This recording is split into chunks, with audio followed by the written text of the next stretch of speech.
Fin la saison des rookies 2023. Lewis Hamilton et Alonso ont eu des journées d'essai interminables. Ça, c'est pas fou.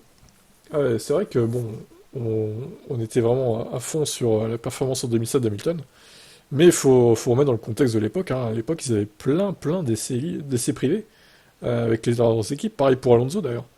Donc c'était pas vraiment des débutants, enfin, c'était des débutants en conditions de course évidemment, mais ils avaient fait beaucoup de tours déjà avec la voiture en fait. C'est ça la vérité.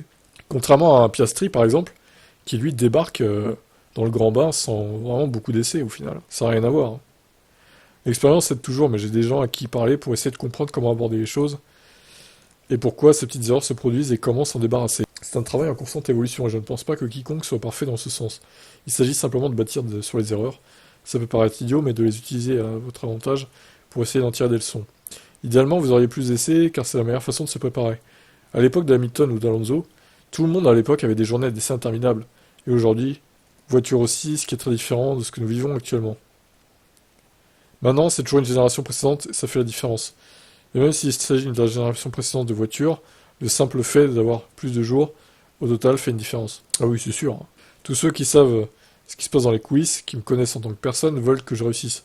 J'ai le soutien de l'équipe, donc je me soucie pas vraiment de ce que pensent les autres.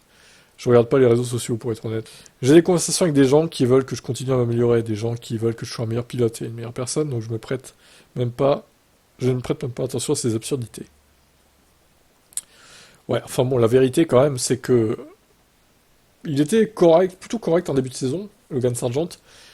Il faisait ce qu'on attendait d'un rookie, mais plus les courses passent, et au final, plus il stagne et il progresse pas, même des fois il se crache même plus en fait. On dirait qu'il va repousser les limites et il va trop loin dans les limites et il se crache. Donc Sargent, ça fait beaucoup trop d'erreurs ces dernières courses.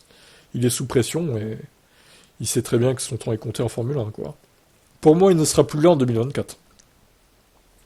Après, qui mette à sa place, ça c'est encore un autre débat. Je vous laisse commenter.